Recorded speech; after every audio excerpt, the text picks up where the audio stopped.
2024 সালের মাধ্যমিক পরীক্ষার্থীরা অনেকেই নিজেদের প্রাপ্ত নাম্বারে কিন্তু অসন্তুষ্ট থাকায় তোমরা পিপিআর মানে রিভিউ এবং পিপিএস অর্থাৎ স্কুটিনির জন্য আবেদন করেছিলে। তোমাদের মনে এখন সবথেকে বড় যে প্রশ্নটি আসছে সেটি হচ্ছে এই রিভিউ এবং স্কুটিনির রেজাল্ট কবে বের হবে। উচ্চ মাধ্যমিকের তোমার যে দাদা দিদিরা ছিল তারা যারা রিভিউ এবং স্কুটিনি করেছিল তৎকালে তাদের রেজাল্ট কিন্তু ইতিমধ্যেই প্রকাশিত হয়ে গেছে। 7 দিনের মধ্যে তাদের রেজাল্ট প্রকাশিত হয়ে গিয়েছে। এখন তোমাদের মনে যে প্রশ্নটি আসছে তোমাদের রেজাল্ট কবে বের হবে।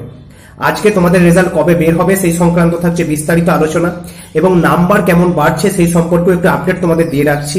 তার আগে বলে দিই, যারা চ্যানেলটিতে নতুন অবশ্যই চ্যানেলটি সাবস্ক্রাইব করে নিও এবং তথ্যপূর্ণ এই ভিডিওটি তোমার বন্ধু এবং বান্ধবীদের মাঝে যারা পিপিআর এবং পিপিএস মানে রিভিউ এবং স্কুটিনি করেছে রেজাল্টের অপেক্ষায় আছে তাদের মাঝে শেয়ার করতে কিন্তু একদম ভুলো না।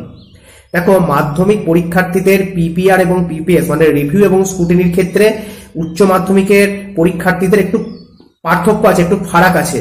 তার কারণ উচ্চ মাধ্যমিকে তুমি পাস করো বা ফেল করো কোনো সমস্যা নেই, তুমি রিভিউ এবং স্কুটিনি দুটোই করতে পারবে। কিন্তু মাধ্যমিকের ক্ষেত্রে তোমাদের জন্য ছিল যারা ফেল করে গেছো তারাই শুধুমাত্র রিভিউ মানে পিপিআর করতে পারবে এবং যারা পাস করেছো তারাই শুধুমাত্র পিপিএস মানে স্কুটিনি করতে পারবে। এই রিভিউ এবং স্কুটিনির ক্ষেত্রে যারা রিভিউ করে তাদের কিন্তু নাম্বার বাড়ার সম্ভাবনা থাকে সব থেকে বেশি। যারা স্কুটিনির জন্য আবেদন করো তাদের নাম্বার বাড়ার সম্ভাবনা কিন্তু তুলনামূলক অনেকটাই কম। তার কারণ রিভিউ করলে তোমার খাতাটি প্রথম থেকে শেষ পর্যন্ত খুঁটিয়ে দেখা হয়, স্কুটিনি করলে জাস্ট তোমাকে যা নাম্বার দেওয়া হয়েছে সেগুলো টোটাল যোগফলটা দেখা হয় সঠিক আছে কিনা। তাই রিভিউয়ে কিন্তু নাম্বার বাড়ার সম্ভাবনা অনেক বেশি থাকে। উচ্চ মাধ্যমিকে মানে বলতে গেলে যারা পেয়েছিল 19-20 তাদের রিভিউ করার পর নাম্বার প্রায় 25-30 পর্যন্ত কিন্তু বেড়েছে। এতটা নাম্বারের ফারাক কিন্তু দেখা গিয়েছে। মাধ্যমিকের ক্ষেত্রেও আশা করছি এরকম নাম্বারের একটা বিস্তর ফারাক কিন্তু আসতে চলেছে এবং মেধা তালিকাতেও বিরাট পরিবর্তন দেখা যাবে। তোমাদের খাতা দেখার কাজ ইতিমধ্যেই শুরু হয়ে গেছে। নাম্বার অনলাইনে আপলোড করা হবে। অনলাইনে আপলোড করার জন্য সময়সীমা বেঁধে দেওয়া হয়েছে 30 মে মাসের 30 তারিখের মধ্যে শিক্ষক মহাশয়দের খাতা চেক করে নতুন নাম্বার কিন্তু আপলোড করতে হবে, এমনটাই নির্দেশ জারি করা হয়েছে। বোঝা গেছে?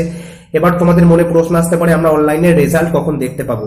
দেখো, 30 তারিখ নাম্বার যদি আপলোড হয়ে যায় তোমাদের রেজাল্ট কিন্তু তার পরপরই মানে ধরে নাও জুন মাসের 1-2 তারিখের মধ্যে যে তোমরা রেজাল্ট দেখতে পাবে এমনটি কিন্তু আশা করি হবে না। তার কারণ যেহেতু সামনেই ফুটের রেজাল্ট, সেই ক্ষেত্রে আরো 1 থেকে 2 সপ্তাহ কিন্তু সময় লেগে যেতে পারে। তাই তোমরা ধরে নিতে পারো জুন মাসের সেকেন্ড উইক মানে দ্বিতীয় সপ্তাহ মানে জুন মাসের 15 তারিখের মধ্যেই মাধ্যমিক পরীক্ষার্থীদের পিপিআর এবং পিপিএস অর্থাৎ রিভিউ এবং স্কুটিনির রেজাল্ট কিন্তু অনলাইনে দেখা যাবে। বোঝা গেছে? আশা করি তোমাদের মনে যে সংশয় ছিল সেটি দূর করতে পেরেছি। এর পরেও যদি তোমাদের মনে কোনো রকম সংশয় থেকে থাকে কমেন্ট করে জানিও, আমি তোমাদের মনের সংশয় দূর করার চেষ্টা করব। আর হ্যাঁ, তোমার যদি মনে হয় রিভিউ এবং স্কুটিনি করার পরও যে নাম্বারের পরিবর্তন হয়েছে তাতে তুমি অসন্তুষ্ট, তাহলে তোমার সামনে কিন্তু আরটিআই করার সুযোগ থাকছে। আরটিআই করলে নিজের খাতার জেরক্স তুমি নিজে হাতে নিয়ে দেখে নিতে পারবে। তোমার যদি মনে হয় নাম্বার বাড়ার জায়গা রয়েছে সেই ক্ষেত্রে আরেকবার পর্ষদ অফিসে গিয়ে আবেদন করলেই তোমার খাতাটি নতুন শিক্ষক মহাশয়দের দ্বারা প্রথম থেকে শেষ পর্যন্ত কিন্তু খুঁটিয়ে খুঁটিয়ে দেখা হবে। সেই ক্ষেত্রে নাম্বার বাড়ার সুযোগ থাকে অনেকটাই বেশি। আরটিআই কিভাবে করতে হয় এই নিয়ে বিস্তারিত তথ্য আমি আগেই আলোচনা করে দিয়েছি, পারলে ভিডিওটি অবশ্যই দেখে নিও। তো চলো, ধন্যবাদ। আজকের মতো এটুকুই। দেখা হচ্ছে পরবর্তীকালে নতুন নতুন তথ্য এবং আপডেটের সাথে।